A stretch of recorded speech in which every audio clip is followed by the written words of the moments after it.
हम लोग हाईलाइट ये नहीं कि हम लोग दिखावा नहीं करते हैं कि पवन सिंह का टैटू बन गया तो भाई चलो न्यूज़ पे आज अपना पब्लिसिटी किया जाए। वो सौम्या पोखरेल बोली थी कि पवन सिंह को नहीं जानते हैं, तो उस पर उल्टा सीधा बोल के अगर वायरल होना था तो हम लोग कर दिए होते हैं, लेकिन हम लोग का ऐसा कहीं कुछ नहीं था। हम लोग किसी का दिल दुखाना नहीं चाहते थे। दबंग वाला चश्मा लगा के, कान में रिंग सजा के, चले ऊ बाघे नियन रे रे रे, लिहे न पंगा उनसे कबो, ना तो क दिह नंगो पंगो, पावर स्टार हवे रे रे रे।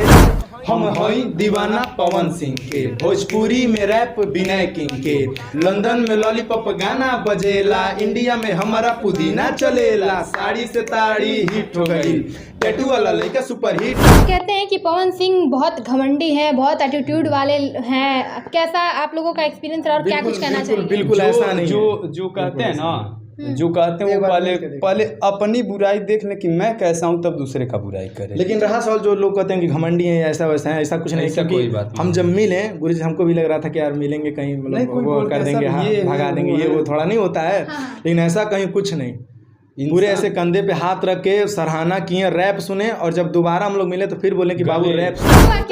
नहीं, हम लोग हाईलाइट ये नहीं कि हम लोग दिखावा नहीं करते हैं कि पवन सिंह का टैटू बन गया तो भाई चलो न्यूज़ पे आज अपना पब्लिसिटी किया जाए। वो सौम्या पोखरेल बोली थी कि पवन सिंह को नहीं जानते हैं, तो उस पर उल्टा सीधा बोल के अगर वायरल होना था तो हम लोग नमस्कार, प्रणाम, स्वागत है आप सभी का हमारे चैनल कॉफ़ी विथ मी में। तो जैसा कि आप सभी को मालूम है कि इस समय भोजपुरी इंडस्ट्री में टैटू का जो दौर है वो काफ़ी ज़्यादा ट्रेंड कर रहा है और बहुत सारे लोग जो हैं टैटू बनवा कर आए, कोई खेसारी के नाम पे, कोई गुंजन सिंह के नाम पे, और 2-3 लड़कियां आई पवन सिंह के नाम पे, जो सिर्फ टैटू के बदौलत अपने आप को पॉपुलर करने का एक तरीका आजमा रही थी कि इससे हमें पब्लिसिटी मिलेगी और पवन सिंह से हम मिल लेंगे, जिससे 4 लोग हमें जाने लगेंगे। लेकिन टैटू के साथ आज आपको एक टैलेंट भी है जो हमारे साथ हैं, दीवाना पवन सिंह के। आपने गाना भी सुना होगा, शुभ लाभ फिल्म से कुछ दिन पहले आया है, दीवाना पवन सिंह के रैप सॉन्ग है, जो यही दोनों लोग हैं जो हमारे साथ हैं। सबसे पहले बहुत बहुत स्वागत आप दोनों का। कैसे हैं आप लोग? बहुत अच्छे हैं, और जितने भी दर्शक हैं सबको प्रणाम करते हैं दोनों भाई। आपका नाम जानना चाहेंगे? विनय किंग। आपका? पंकज पवन सिंह। ये वही दोनों शख्स हैं जो पवन सिंह के जो गाना है इन्होंने गाया है और रैप किया है। ये सिंगर है और इन्होंने रैप किया है। सबसे पहले आपको टैटू दिखाना चाहेंगे, जो टैटू के साथ टैलेंट है इनका वो भी आपको दिखाएंगे। सबसे पहले टैटू दिखाना चाहेंगे, आप टैटू एक बार दिखाएं, एक बार जूम करके दिखा दें इनके टैटू को। और बहुत ही प्यारा टैटू, अब तक जिन लोगों ने भी टैटू प्रिंट करवाया सबसे ब्यूटीफुल और सबसे ज़्यादा सुंदर और क्लीन टैटू है, बहुत अच्छा लग रहा है। पावर एजे से शुरू होला, एजे से खत्म होला, पावर दूसरे के ऊपर कहां कैसे आ जाए?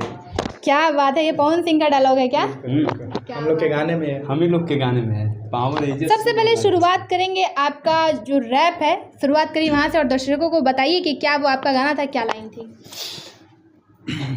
दबंग वाला चश्मा लगा के, कान में रिंग सजा के, चले ऊ बाघे नियन रे रे रे, लिहे न पंगा उनसे कबो, ना तो क दिह नंगो पंगो, पावर स्टार हवे रे रे रे, लागता बनवले उनके देवता माटी चुन चुन के, लागता बनवले उनके देवता माटी चुन चुन के, दीवाना पवन सिंह के हई रे, दीवाना पवन सिंह के, फैन पवन सिंह के हई रे, फैन पवन सिंह के।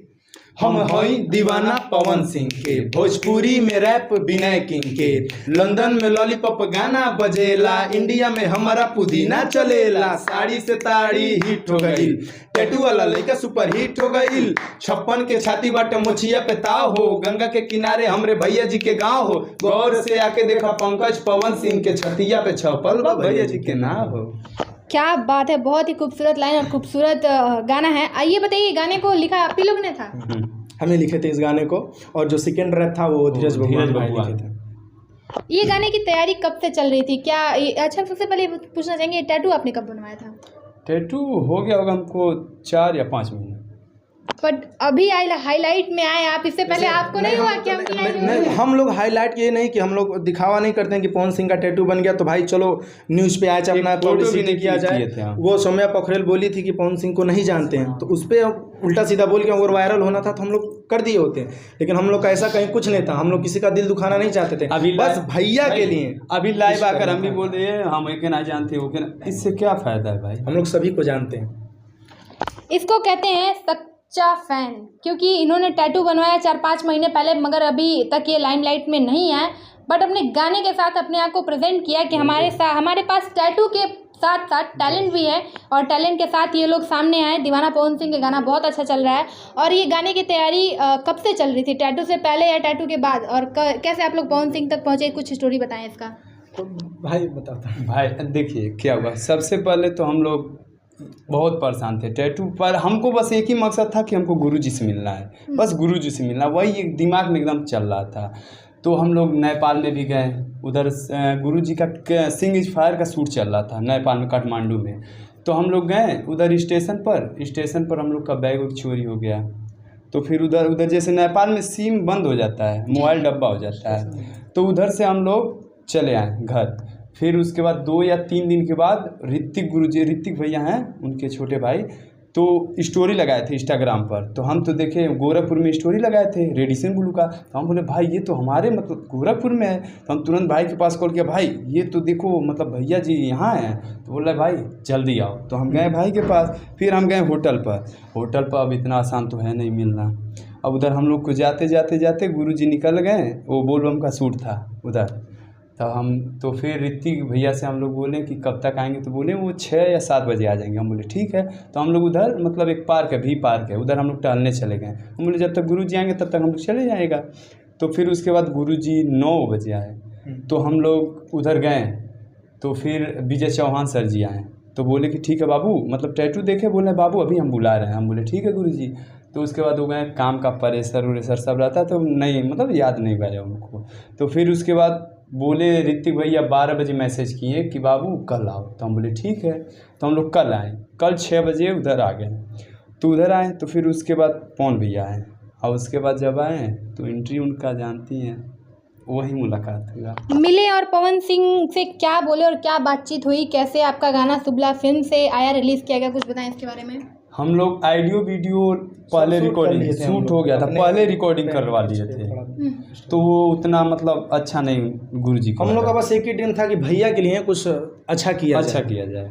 तो हम लोग ऑडियो वीडियो सब रेडी करके बस एक ही ड्रीम था कि भैया आँख के हम लोगों के सामने, वो जो ऋतिक जी थे बोले कि भैया ने आपका गाना देख लिया था। तो हम कहें कि एक बार मतलब कि हम लोगों के सामने अगर भैया देख लेते, उनसे कुछ आशीर्वाद प्राप्त हो जाता कि अच्छा है या फिर अच्छा नहीं, आप लोगों को और मेहनत करना चाहिए। तो वो सबसे बड़ी बात है उनका कमेंट। तो हम लोग का बस वही सुनना था। तो जब देखें तो बोले कि ऐसा है बाबू, इसको और अच्छे से करो और अच्छे से। तो उनके जो मैनेजर थे अमित गुरुजी, उन्होंने बहुत ही हम लोग का सपोर्ट किया और दिल्ली बुलाए, और फिर से नया ऑडियो रेडी हुआ, वीडियो बना और शूटिंग हुई उसकी। लोग कहते हैं कि पवन सिंह बहुत घमंडी है, बहुत एटीट्यूड वाले हैं, कैसा आप लोगों का एक्सपीरियंस रहा और क्या कुछ कहना चाहिए? बिल्कुल ऐसा नहीं, जो कहते हैं ना, जो कहते हैं वो पहले अपनी बुराई देख ले कि मैं कैसा हूँ, तब दूसरे का बुराई करे। लेकिन रहा सवाल जो लोग कहते हैं कि घमंडी है, ऐसा वैसा है, ऐसा कुछ नहीं। क्योंकि हम जब मिले गुरुजी, हमको भी लग रहा था कि यार मिलेंगे कहीं मतलब वो कर देंगे, भगा देंगे, ये वो थोड़ा नहीं होता है। लेकिन ऐसा कहीं कुछ नहीं, पूरे ऐसे कंधे पे हाथ रख के सराहना किए, रैप सुने। और जब दोबारा हम लोग मिले तो फिर बोले कि बाबू रैप सुनाओ फिर से दोबारा। तो हमको फिर वैसे बोले कि बाबू बहुत आगे जाओगे और बहुत अच्छा वर्क कर रहे हो तुम। तो हमको बस यही सुनना था, हमको लालच नहीं था कि ऑडियो वीडियो बनाए। और हम लोग बना लिए थे ऑलरेडी हम लोग बना लिए थे, हम बस वो देख लें, बस जिंदगी धन हो जाए। जिनके लिए अगर हम लोग, जैसे होता है ना कि प्रभु के अगर हम लोग दर्शन करते हैं, अगर प्रभु का अगर दर्शन सच में मिल जाए तो जिंदगी सफल हो जाती है। बस वही चीज़। तो प्रभु का दर्शन हो गया, जिंदगी सफल। आगे के लिए क्या आश्वासना दिए हैं पवन सिंह के, क्या आप लोगों का गाना आगे भी कुछ करवाएंगे या फिर आप लोग कुछ नया करेंगे? हम लोग तो नया करेंगे ही पब्लिक के हिसाब से, बट जो उनकी कंपनी है शुभला फिल्म्स, जो अमित गुरुजी है, उन्होंने बोला कि बाबू आप लोग और काम करिए, और हमारे जो प्रोजेक्ट हैं वहीं से आएंगे शुभला कंपनी, वो सपोर्ट करने के लिए रेडी है भैया। क्या कुछ प्रोजेक्ट आने वाले, कुछ बताएंगे उसके बारे में? बिल्कुल, अब लॉलीपॉप पे एक आ रहा है सॉन्ग, जब आएगा तो मालूम हो जाएगा सभी को। और एक आ रहा है द ग्रेट पवन सिंह भैया के ऊपर, अभी द ग्रेट पवन सिंह उस पर एक यूपी बिहार का आ रहा है। ऐसे कुछ प्रोजेक्ट अभी है, रेडी है। इससे पहले भी आपने कभी रैप सॉन्ग किया है तो कुछ सुना है एक बार?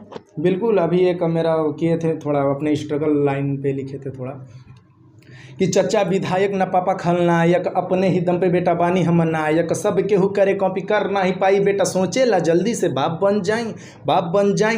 रैप हम सुनाई गरज बादल तूफान, चल बेटा बंद कर तू रैप के दुकान, बच्चन के खेल ना ही बाई, सयाना के भोजपुरी रैप लिखी कॉपी नहीं गाना के, एक सांस में रैप बोली बोलत हम जाई, पब्लिक के लेके हम डोलत ही जाई, कुछ गलत न जाई, हम अलग ही जाई, बस नाम पहचान पे मरत ही जाई।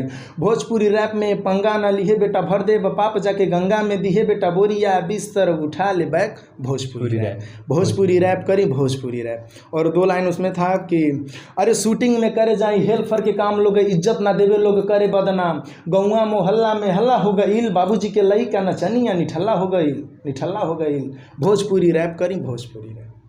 क्या बात है।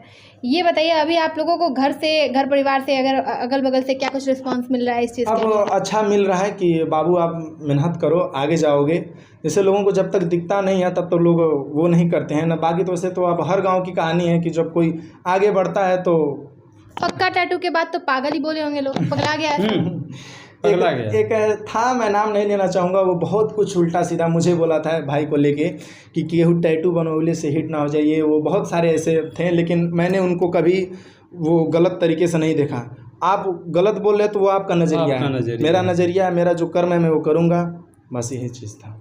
चलिए बहुत अच्छा लगा आपसे मिलकर, आपसे बात करके। जाते जाते आप अपने दर्शकों से क्या बताना चाहेंगे और क्या कहना चाहेंगे? दर्शकों से यही कहना चाहूँगा कि आप लोग सपोर्ट करिए, और हम लोग जो दोनों भाई हैं आप लोगों का एंटरटेनमेंट हमेशा करते रहेंगे, आप लोगों के लिए नए नए प्रोजेक्ट लाते रहेंगे। आप लोग अपना आशीर्वाद प्यार बनाए रखिए। बहुत बहुत धन्यवाद।